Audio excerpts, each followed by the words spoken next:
warahmatullahi wabarakatuh. Halo guys, kembali lagi bersama podcast Rekam Sejarah. BTW kita ngapain ya di sini ya? Oh iya ya, kita mau ngapain ya? Ulang. Oke, kita kembali ke jalan yang benar. Pada podcast kali ini kita akan membahas mengenai topik yang sangat menarik, yakni tentang perkembangan ekonomi dan politik Indonesia pada masa Soekarno. Apalagi saat ini Gen Z seperti kita ini pasti masih banyak yang belum tahu tentang sejarah Indonesia di masa lalu. Tapi ngapain coba kita bahas masa lalu? Kenapa kita nggak bahas masa depan aja? Eits, jangan salah. Masa lalu yang akan kita bahas sangat-sangat menarik kali ini. Oh iya, pada saat ini kita tidak membahas masa lalu sendirian loh, karena kita akan mengundang bintang tamu yang sangat spesial untuk menguak masa lalu sejarah Indonesia. Mari kita sambut tamu spesial kita. Selamat datang. 1, 2, 3. Selamat datang untuk para bintang tamu kita hari ini. Sapa dulu dong guys. Hai. Gimana nih kabar kalian semua? Alhamdulillah. Oke, kita kan belum kenal nih sama bintang tamu kita hari ini. Kata-kata kan tak kenal maka tak sayang. Jadi silakan untuk memperkenalkan diri bagi bintang tamu kita hari ini, mulai dari kakak sebelah sini. Perkenalkan, nama saya Fikir. Saya Riza Maria Darfan. Saya Nexila Amelia Zahria. Saya Mata Hana Putri. Aku mau tanya sama kalian nih ya, pernah nggak sih kalian ngebayangin jadi memimpin sebuah negara yang baru merdeka dan dengan inflasi yang besar-besaran? Wow, sulit sih. Itu sebuah masalah yang besar ya. Berat banget. Apalagi kan baru memimpin kan, apalagi Iya. kondisinya negaranya baru merdeka, inflasi kan baru menurun kepala negaranya. Apalagi yang pastinya tuh habis perang ya, pasti pada bisa nggak sih? Pasti pada saat itu kondisi negaranya belum stabil, entah perekonomiannya atau kondisi negaranya juga belum stabil. Tatanan negara juga pasti belum stabil pada saat itu, apalagi ditambah dengan inflasi yang semakin tinggi pada saat itu. Kira-kira apa yang ingin terjadi inflasi itu sendiri yang di negara saya Soekarno? Benar. Pada masa ini Soekarno itu inflasinya sampai 600% kalau nggak salah. Bisa seperti dia. Pada saat itu juga yang menjadi salah satu penyebab terjadinya inflasi yaitu Jepang yang mengedarkan atau menyetak uang secara besar-besaran. Sementara kan di Indonesia itu belum ada mata uangnya sendiri kan pada saat itu. Tapi seingatku kalau kita bahas Jepang yang mencetak mata uang besar-besaran, aku yang paling ingat itu yang masalah proyek mercusuar. Kamu tahu nggak sih? Mercusuar yang di tengah laut itu kan?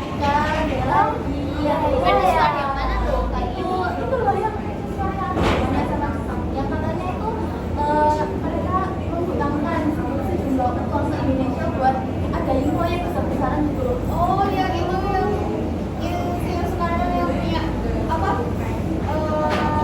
Ambisi atau tujuan untuk bangunnya contohnya kayak BK terus patung itu kan. Oh iya betul.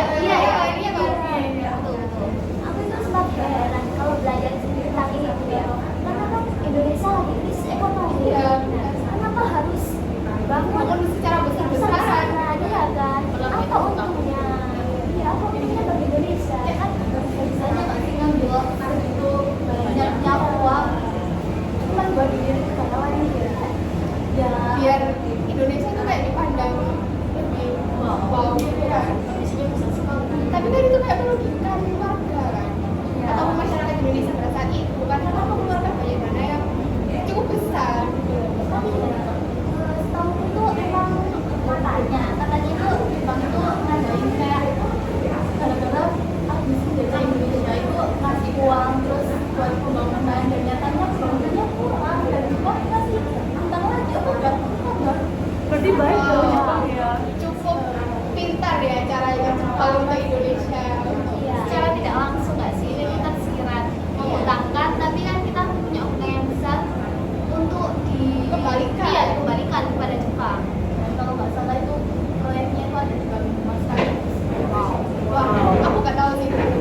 Anda itu memegang penuh atas jalur perdagangan itu?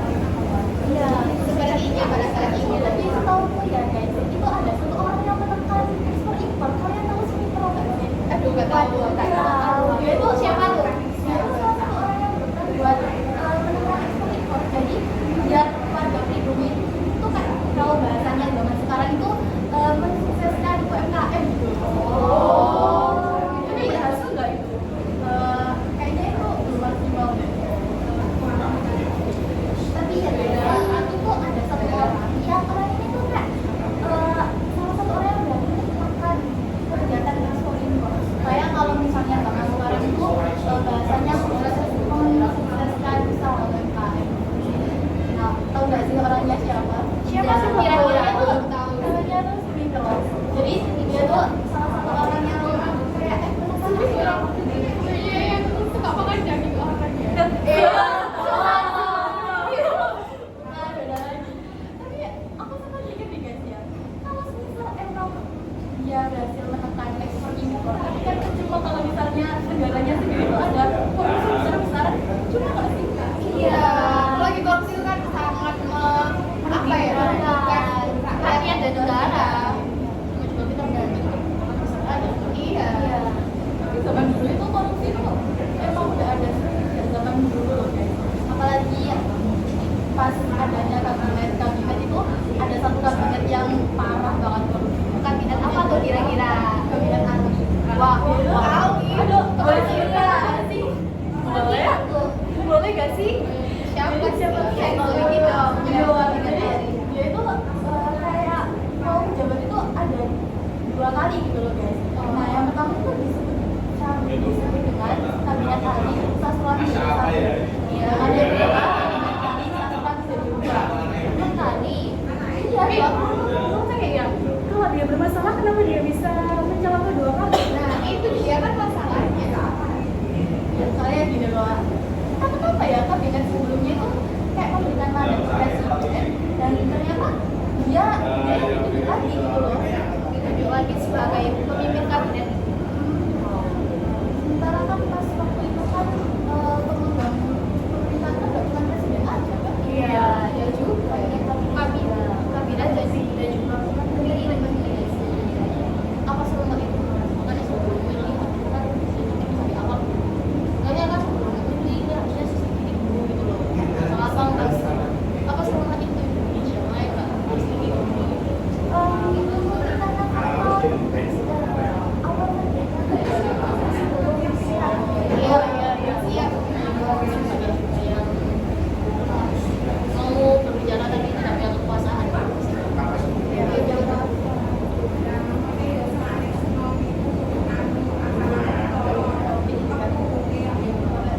Kalian tahu nggak sih ada satu fun fact nih masalah Sumitro ini? Apa tuh? Kalian tahu nggak sih Sumitro ini ayah dari presiden kita sekarang? Oh, presiden. Iya, siapa lagi? Bisa apa ini? Plot twist guys. Gak sih emang dari orang tuanya tuh udah berpengaruh banget sama Indonesia gitu. Wow, ini keren sih. Keluarganya itu mengabdi pada Indonesia banget salut sama Pak Prabowo ya kan. Selain itu ya, upaya pemerintah itu ada salah satunya itu gunting syarif gunting anti syarif itu nanti itu atau orang Indonesia itu digunting istilahnya. Di sebelah kiri itu dibuat Quran bayaran seperti biasa, tapi di sebelah kanannya itu nanti diserahkan pada pemerintah atau dibiarkan tanpa kaya apapun. Maksud dari gunting apa? Makanya kalau nggak berbunga ya mata uang. Iya. Malah itu karena nanti itu kan potongan mata uang. Mata uang kita itu jadi kayak semakin dikit maka Nilai mata uangnya semakin meningkat. Oh, kira-kira atas kebijakan itu, apakah inflasi sudah berkurang apa belum? Inflasi sudah cukup berkurang, tapi juga menunjukkan respon negatif dari masyarakat. Jadi masyarakatnya itu ada yang pro, ada yang kontra gitu kan? Iya. Yang pro ini pemerintah, tapi yang iya masyarakatnya kontra semua. Iya. Siapa yang mau hartanya Dibagi. dibagi? Iya kan?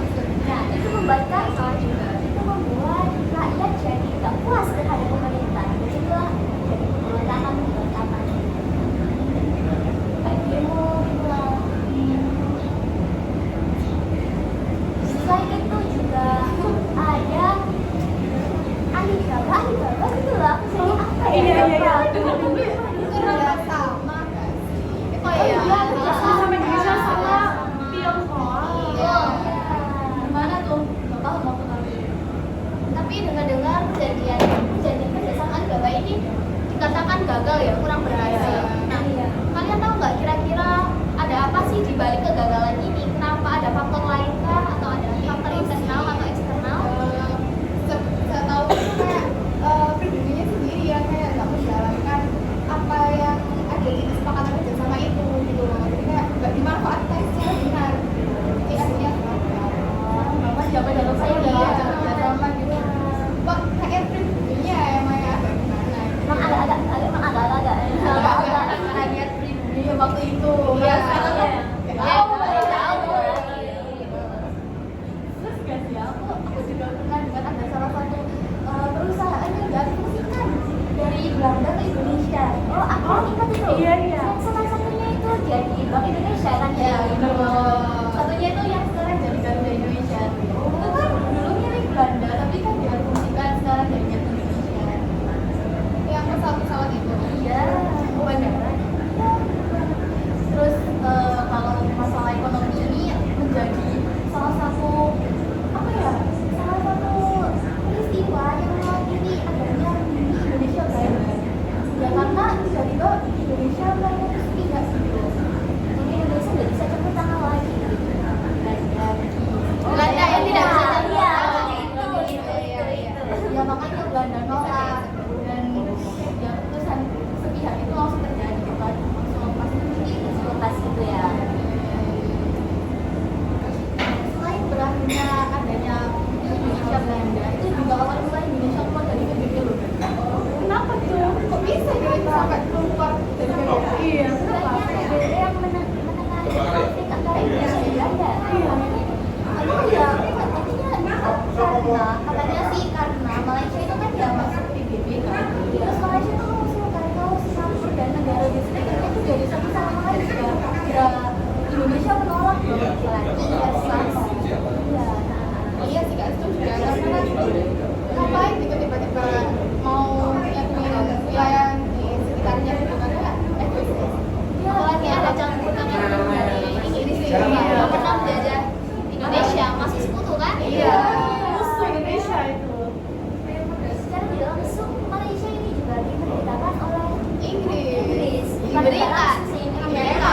Diberitakan oleh Karena nggak Indonesia. pakai negara sendirinya. Nggak seperti kita Indonesia Yang memperjuangkan kemerdekaan Iya. sendiri tanpa campur tangan dari sendiri. Karena di Malaysia itu kebanyakan orangnya bahasa Inggris gitu ya. Iya, benar banget. Malah sama kita. Kita sayang kak ya. Kan sama dicampur-campur. Oh, iya. Kalau kita kan kayak anak saksal gitu. Tapi guys, lainnya ya, di Indonesia pada sejarah kita. Wow, apa tuh? Setahu saya itu ya, ada pembantaian terhadap orang Belanda di awal kemerdekaan. Masa bersih nggak sih?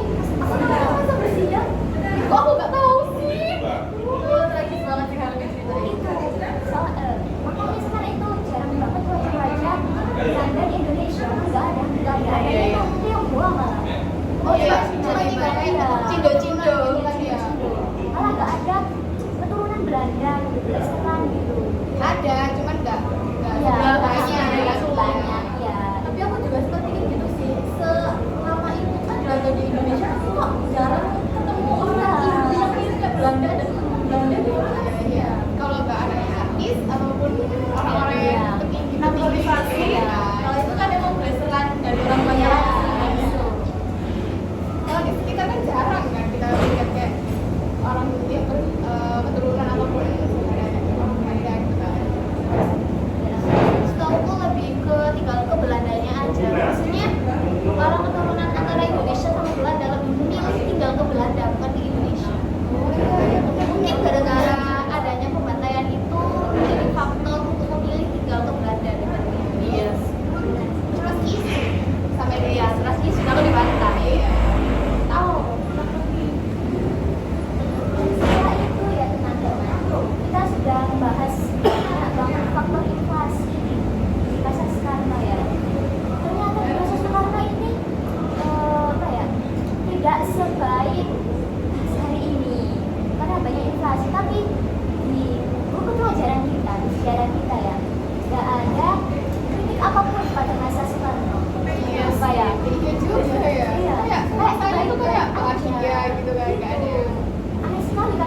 Tapi kalau kita kuat sekarang itu ya, kita banyak sekali problematika kayak korupsi tadi. Ya nggak terkuak Iya. kebenaran gitu kan. Kayak utang-utang itu tadi, krisis ekonomi tadi, belum ada laut juga. Iya. Di antara itu ya, sejarah kita Indonesia kan banyak yang tadi dan juga masa-masa baik Indonesia ya. Jangan-jangan yang disebutkan dalam buku sejarah kita itu yang baik-baik aja, kayak perjuangan agar semua teladan-teladan di buku sejarah tadi yang dilakukan tokoh-tokoh pahlawan itu menjadi contoh kita, jadi contoh Teladani. Iya sih. jangan yang buruknya kayak pembantaian tadi. Baiknya aja Iya. seperti ini ya. Kayak yang kasus manusia itu nggak sih yang kita nggak dibayar tapi kita yang dibayar loh. Iya. Ternyata yang dikorupsi di bumi kan, dikorupsi di bumi itu sendiri kan. Yang bangun jalan apa sih? Iya, Kanaruka. Jalan darurat. Ternyata kan bayaran kan udah dikasihkan Iya. bapaknya atau apanya itu kan. Ternyata kan nggak malah dikasih dikorupsi kan. sama pemerintah. Iya. Pemerintahnya tidak dikasih. Tapi guys ya, kalau misalnya kita ngomong masalah Soekarno nih ya, ada beberapa pihak yang bilang kalau Soekarno ini ada sama masalah saya kok bener. Dengarnya sih gitu ya. Dengarnya Tapi sih. kita belum tahu juga. Tapi kita belum tahu kebenarannya. ya. Apalagi kita kan pernah dengar kayak sejarah dibuat oleh mereka yang menang. Iya. Waduh, maka itu sangat-sangat real Melekat. kayaknya. Sangat-sangat nyata. Mengenai buku sejarah, aku jadi teringat tentang masa pendidikan di masa Soekarno ya. Di masa itu kan banyak orang yang masih belum lulus kan ya. Iya sih. Oh iya, iya, iya. Jadi pada masa menjadi Jepang bukannya udah pendidikan itu udah terbuka pada semuanya ya? Iya, sudah merata untuk Iya. laki, perempuan, sudah banyak yang bersekolah. Ingat buku sejarah ya, aku jadi teringat tentang pendidikan di masa Soekarno ya. Itu kan katanya banyak orang yang buta huruf. Nah, itu kenapa kok bisa buta huruf? Padahal kan pada masa Jepang itu pendidikan sudah merata. Kalau juga menurutku sih ya mungkin karena pas waktu itu ada beberapa anak sejarah kan zaman dulu kan beda sama zaman sekarang kan ya beda mungkin kalau pemuda zaman sekarang fokusnya cuma kayak main sekolah udah kalau zaman dulu kan banyak anak sosial kan misalnya mereka masih kecil itu udah diberikan buat kerja mereka udah harus ngasih penghasilan keluarga jadi kan kayak mereka Ada iya, ada juga yang dipaksa menikah dini gitu kan. iya iya Untuk memenuhi meskipun mereka memastikan pendidikannya itu merata tapi kan nggak menutup kemungkinan ada beberapa pihak yang nggak mendapatkan pendidikan secara Jadi kayak ada beberapa faktor gitu yang menyebabkan mereka itu buta huruf. Oh iya iya.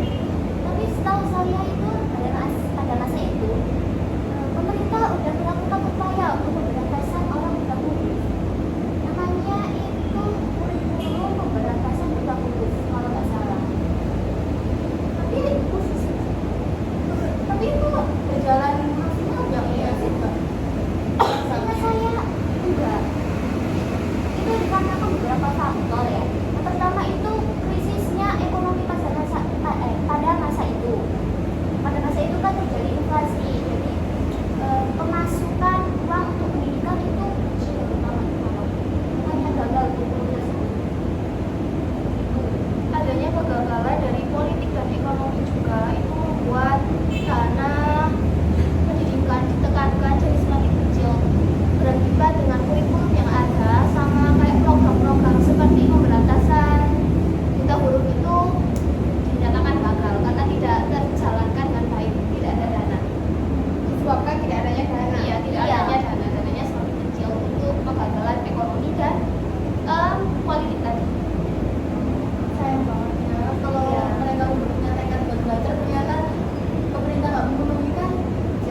kita dapat mengambil sebuah